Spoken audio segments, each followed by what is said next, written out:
माननीय सभापति महोदय, आज हम देश के आर्थिक विषय के ऊपर विचार करने के लिए इस सदन में एकत्र हैं और मैं आशा करता हूं कि अर्थ के इस विषय के ऊपर सार्थक चर्चा से कोई सार्थक निष्कर्ष होंगे तो हमें अधिक बेहतर और सार्थक पक्ष नजर आएगा।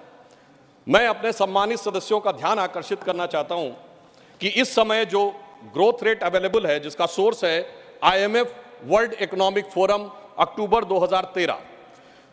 मैं छोटे मोटे देशों की बात नहीं कर रहा हूं, सामान्य देशों की बात नहीं कर रहा हूं। अमेरिका की 1.5 है %, European union 1.2, Germany 0.9, France 1.3, Italy 1.7, Spain 1.7, Japan 1, England 0.6, Canada 1.6 और अदर एडवांस कंट्रीज 2.2 और इसमें भारत 6.3।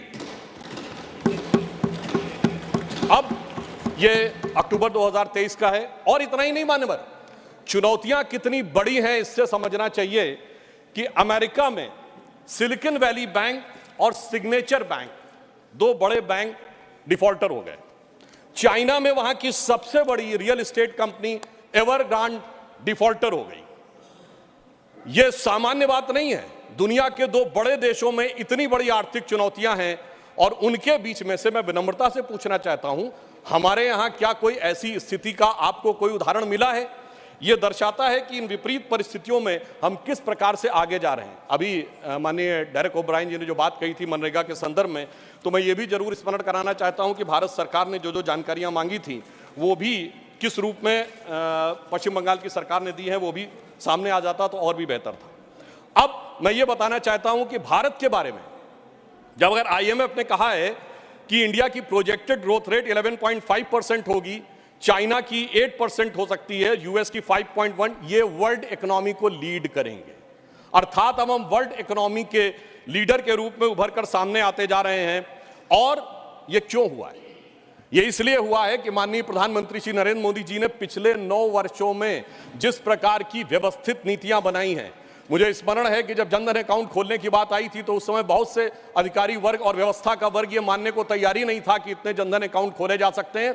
आज 50 करोड़ से अधिक जनधन अकाउंट हैं और जिसमें सिर्फ धनवान लोगों के नहीं हैं, सामान्य लोगों के भी अकाउंट हैं, जिसमें डिपॉजिट अगर देखा जाए तो 51.5% ऑफ द फाइनेंशियल सेविंग है, PF में 26% की फाइनेंशियल सेविंग है, इंश्योरेंस में 17% की फाइनेंशियल सेविंग है। अर्थात हमारा 94.8% सेविंग बिल्कुल सेफ सेक्टर में है। इस बात पे मुझे याद आता है मान्यवर, 2013 में मैं अमेरिका के दौरे पे गया था। तत्कालीन भाजपा के राष्ट्रीय अध्यक्ष और वर्तमान रक्षा मंत्री राजनाथ सिंह जी के नेतृत्व में एक प्रतिनिधिमंडल में भारत को लेकर एक बड़ा ग्लूमी एटमॉस्फेयर था। वहां पे लोग कहते थे the success story of India is over, मगर हम लोगों ने उन्हें आश्वस्त किया था the success story of India is not over, success story of India is waiting for Modi ji to come into power. और आज अगर हम देखें तो वो साफ दिखाई पड़ रहा है। और मैं ये भी बताना चाहता हूं कि ये केवल ऐसे नहीं हो रहा है। यदि हम इन आंकड़ों को गंभीरता से देखें तो पिछले समय के मुकाबले में अगर हमारे एक्टिव मोबाइल कनेक्शन जो पहले 93 करोड़ थे वो 110 करोड़ हुए हैं, तो मानी हुई बात है, इसमें बढ़ोतरी हुई है। अब यहां पर महत्वपूर्ण बात क्या है? पहले हम मोबाइल हैंडसेट का इंपोर्ट 78% करते थे, मोबाइल हैंडसेट का, अब 4% करते हैं। तो क्या ऐसा तो नहीं है कि अगर हम 4%, इसका मतलब हमारी कितनी इसमें फॉरेन की वैल्यू बची है? मोबाइल फोन एक्सपोर्ट में हम पहले 1500 करोड़ के आसपास थे, आज 90,000 करोड़ रुपए के आसपास हैं। अगर हम नंबर ऑफ ऑटोमोबाइल सेल देखें तो मैं ये भी विनम्रता से ध्यान दिलाना चाहता हूं, अब ये सर्वेक्षण भारत सरकार का नहीं है कि ऑटोमोबाइल मैन्युफैक्चरिंग में, ऑटोमोबाइल की होल्डिंग में हम दुनिया के तीसरे नंबर के देश बने हैं। 7.5 करोड़ परिवार भारत में ऐसे हैं जिनके पास कोई ना कोई एक ऑटोमोबाइल जरूर है, चाहे 2 व्हीलर हो या 4 व्हीलर हो। तो मानी बात है, वो 7.5 करोड़ कोई धनाढ्य करोड़पति अरबपति नहीं है। ये इक्विटेबल डिस्ट्रीब्यूशन ऑफ वेल्थ का जो प्रयास प्रधानमंत्री मोदी जी के नेतृत्व में हुआ है, ये उसका प्रमाण है। अब मैं ये भी बता देना चाहता हूं कि पहली बार ऐसा हुआ है कि एशिया की इकोनॉमी कौन राइज करेगा, इसके बारे में यह कहा जा रहा है कि अब वो चाइना से शिफ्ट होकर भारत एशिया की इकोनॉमी का इंजन बन के उभरेगा। मैं एक और डाटा अभी बता देना चाहता हूं कि जो हमारे कंज्यूमर एसोसिएशन है उसने आंकड़ा दिया कि वर्तमान दीपावली का जो फेस्टिव सीजन गुजरा है और छठ का मिलाकर 4 लाख करोड़ रुपए की स्पेंडिंग हुई है, जिसमें छोटे सामान खरीदने से लेके, घरेलू सामान खरीदने से लेके, बर्तन, सोना चांदी, सारी चीजों में अगर 4 लाख करोड़ रुपए की स्पेंडिंग भारत की जनता ने की है, तो कहीं ना कहीं ये अंधकार से निकलते हुए दीपावली के समान एक नई ज्योति के साथ भारत की अर्थव्यवस्था को ले जाने का एक संकेत भी दिखाता है। और मुझे यह भी याद आता है मान्यवर, जब मैं इंजीनियरिंग का छात्र था, एक दौर था जब भारत का, मैं 91 की बात कर रहा हूं, फॉरेन एक्सचेंज रिजर्व 1 बिलियन पे आ गया था। 2 बार रुपये का डिवैल्यूएशन हुआ था, सोना गिरवी रखा गया था। लोगों को याद होगा जुलाई अगस्त की बात, तो एक 91 की दिवाली थी, एक वो भी दिवाली थी जब उजड़ा हुआ गुलशन था, रोता हुआ माली था। एक ये भी दिवाली है जब महका हुआ गुलशन है और ज्योत निराली है, एक वो भी दिवाली थी, एक ये भी दिवाली है। अब मैं यह भी कहना चाहता हूं कि अगर हम केवल कुछ आंकड़ों को देख लें कि हमारे बारे में दुनिया के जो बड़े बड़े आर्थिक विशेषज्ञ हैं वो क्या कह रहे हैं। स्टैंडर्ड्स एंड पुअर कहता है, as China's economy slowing, the main engine of growth in Asia Pacific move away from the world second largest economy to South Asia and South East Asia, and Indian economy is expected to power ahead the next years of leading growth in the region. Morgan Stanley अपनी report में कहता है, जो पहले कहता था, the famous Morgan Stanley report in January 2014, जिसमें उसने कहा था कि India has fallen into fragile 5। और the same Morgan and Stanley in October 2013 कहता है, describes India at its most preferred emerging market and increase its overweight stance in Indian equities. यानी वही जो कहता था कि हमारी अर्थव्यवस्था डूबने के कगार पे है, वो अर्थव्यवस्था अब हमारी उभरने के कगार पे उभरती हुई दिखाई पड़ रही है। Global economy is getting weaker and there are only a few bright spots such as US and India, says chief economist of the World Bank. A working paper released in April 2023 says, stacking up the benefits lessons from the Indian digital journey। इसका मुख्य कारण उन्होंने बताया है कि प्रधानमंत्री श्री मोदी जी के नेतृत्व में जो डिजिटल ट्रांसफॉर्मेशन हुआ है, उसने भारत को एक नए स्वरूप में पहुंचाया है। और इसीलिए यह कहा है आईएमएफ ने कि इंडिया एक फास्टेस्ट ग्रोइंग इकोनॉमी के रूप में आगे बढ़ रहा है।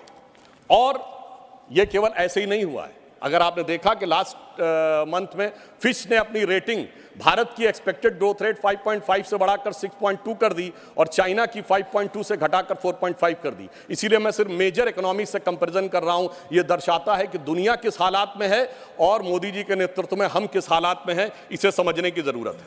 और यह क्यों हुआ? क्योंकि हमारी वित्तीय नीतियां बहुत सार्थक और व्यवस्थित ढंग से आगे बढ़ी। सबसे ज्यादा इंफ्रास्ट्रक्चर अगर आप देखेंगे बजट में, तो इंफ्रास्ट्रक्चर में हुआ। रेल, रोड, पोर्ट्स बने। गरीब कल्याण के लिए चाहे 80 करोड़ लोगों को कोविड के दौरान धन देने की जरूरत नहीं, मैंने कहा अनाज देने की जरूरत पड़ी। कई बार लोग प्रश्न करते हैं इसकी क्या जरूरत थी। मान्यवर, जब सप्लाई चेन्स खत्म हो गई थी, अगर आप किसी को पैसा दे देते तो वो चीज की व्यवस्था करता कहां से, इसलिए वो अनाज पहुंचाने की व्यवस्था थी। और अगर हम परचेजिंग मैनेजर इंडेक्स की बात करें तो अक्टूबर में 58.4 हुआ है, जो कि सर्विस सेक्टर में अगर हम देखें तो स्ट्रॉन्गेस्ट आउटपुट है पिछले 13 वर्षों में। मैन्युफैक्चरिंग सेक्टर में 28 कंसेक्यूटिव मंथ में वो बढ़ता हुआ 50.5 है अक्टूबर 2023 में।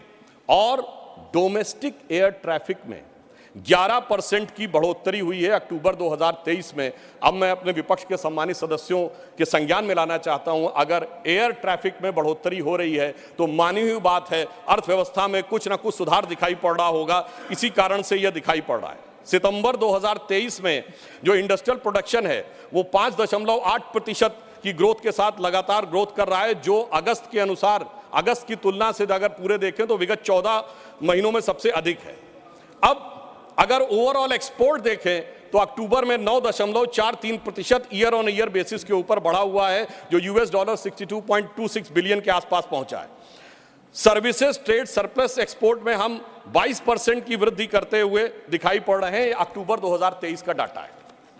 परंतु हम आए किस चुनौती से, यह भी ध्यान रखना चाहिए। बैंकिंग सेक्टर में एक बहुत बड़ी चुनौती थी। वो चुनौती ये थी कि उस जमाने में जितने नॉन परफॉर्मिंग एसेट्स थे, बैंकों को जो लोन दिए गए थे, वो हमारे लिए एक बहुत बड़ी चुनौती थी। और एनपीए 2014-15 के टाइम में बहुत तेज गति से आगे बढ़ रहा था। अब आईएमएफ प्रोजेक्ट करता है कि इंडिया की ग्रोथ भी आगे बढ़ रही है, हमारा बैंकिंग सेक्टर काफी बेहतर तरीके से आगे बढ़ता हुआ दिखाई पड़ रहा। मैं इस संदर्भ में एक कोट करना चाहता हूं। मान्यवर, ये मैं नहीं कह रहा हूं, पिछली सरकार, बाद में हमारी सरकार में भी रहे, 2018 में अपने एक साक्षात्कार में रघुराम राजन जी ने कहा था, non performing assets bomb on Modi one regime, even though the Rajan said that the lending banks of 2006 to 8 was the origin of the bad loans which was in the UPA government. ये रघुराम राजन जी ने कहा कि 2006 से 8 के बीच में जो bad loans दिए गए उसके लिए भले ही आज, और ये नवंबर 2018 को उन्होंने एक साक्षात्कार दिया है, उसमें आया है। इसलिए हमने आज स्थिति ये की कि जन जन तक उस धन को पहुंचाया, उसको सुरक्षित किया और जन कल्याणकारी कार्यों में उसको स्थापित करने का प्रयास किया। और आज आप देखिए, पब्लिक सेक्टर बैंक्स ने 1 लाख करोड़ रुपए का रिकॉर्ड प्रॉफिट अर्जित किया है फाइनेंशियल ईयर 2022 और 23 में। यानी कहां वो बैड लोन्स में दबे जा रहे थे और कहां वो रिकॉर्ड प्रॉफिट करते हुए नजर आ रहे हैं। और state bank of India, SBI, जिसके बारे में भी मात्र चंद महीने पहले की तो बात है, जो कहा जाता था कि साहब ये खराब हो गया, डूब गया, वगैरह वगैरह, आज स्थिति यह है कि SBI has become the most profitable company in the India and as per the recent quarterly result in quarter first of 2033-34 SBI has earned a profit of 18,537 crores। यानी ये जो है प्राइवेट और सरकारी दोनों के हिसाब से ये सबसे अधिक आया है। और कहां हम कर्ज के अंधेरे में डूबे थे और आज मोदी जी ने उसे कर्ज के अंधेरे से निकालकर बैंकिंग व्यवस्था को जन कल्याण के सवेरे तक लाने में सफलता हासिल की है। और अगर हम पिछले समय में देखें तो ट्विन बैलेंस शीट जो बैंक्स एडॉप्ट करते थे वो अपने आप में एक समस्या थी, परंतु वित्त मंत्री जी के नेतृत्व में जिस प्रकार के प्रावधानों में परिवर्तन किया गया उस कारण से अब ये ट्विन बैलेंस शीट एक नए समाधान के रूप में आगे बढ़ रही है। आज अगर देखा जाए तो हम 2 लाख करोड़ रुपए के वर्थ के इलेक्ट्रॉनिक मैन्युफैक्चरर एक्सपोर्ट कर रहे हैं। अब भारत 1500 से अधिक ग्लोबल कैपेसिटी सेंटर्स का केंद्र बनता जा रहा है। नाउ मैं ये कोट करना चाहता हूं कि India is the most preferred location for shared global services, ये डेलॉयट ने 2003 में कहा है। और हमारी सरकार ने कुछ महत्वपूर्ण निर्णय लिए, जैसे रेट्रोस्पेक्टिव टैक्सेस को रिपील किया। रेट्रोस्पेक्टिव टैक्सेस के कारण जो एक अनसर्टेनिटी बनी रहती थी अर्थव्यवस्था को लेकर, वो समाप्त हुई। और जहां तक गरीबी और पॉवर्टी की बात करते हैं तो UNDP की 2022 की रिपोर्ट को मैं कोट करता हूं, the relative reduction from 2015-16 to 2019-21 was faster, it is 11.9% year as compared to the previous time। यानी मोदी जी की सरकार आने के बाद गरीबी उन्मूलन बहुत तेज गति से हुआ। ये UNDP की रिपोर्ट कह रही है, ये हम नहीं कह रहे हैं। और IMF का ये कहना है कि extreme poverty was maintained below 1% in 2022 because of प्रधानमंत्री गरीब कल्याण योजना। यानी वो साफ मान रहे हैं कि प्रधानमंत्री जी ने जो योजना बनाई उस कारण से, जिसको हम गंभीर कहते हैं, गंभीर गरीबी कहते हैं, वो 1% से नीचे पे आई है। अब IMF की चीफ क्रिस्टिना जॉर्जिएवा ने अभी कहा है, 1 साल पहले उन्होंने कहा, India deserve to be called the bright spot and otherwise the dark horizon because it has been the fast growing economy even during this difficult time. And most importantly, this growth is underpinned by structural reforms। यानी IMF chief ये बात की तस्दीक कर रही हैं कि मोदी जी के नेतृत्व में जो आधारभूत संरचनागत परिवर्तन हुए उसी कारण से भारत एक ब्राइट स्पॉट के रूप में उभरता हुआ दिखाई पड़ रहा है। और जो इन्फ्लेशनरी प्रेशर्स हैं उसको देखते हुए भारत ने तुलनात्मक दृष्टि से महंगाई पर सबसे बेहतर नियंत्रण पाने में सफलता हासिल की है। ये कौन कह रहा है? ये कह रहे हैं mister Noel Quinn, who is a group chief executive of the HSBC, और ये उन्होंने 2022 में कहा। मैंने इसीलिए सिर्फ वो बातें कोट करने का प्रयास किया जिनके के द्वारा ये समझा जा सके कि किस प्रकार से अर्थव्यवस्था की इन चुनौतियों में हम क्रमशः आगे बढ़ रहे हैं। और मैं यह भी एक बात बताना चाहूंगा कि भारत की अर्थव्यवस्था अपने आप में किस प्रकार से आगे बढ़ रही है।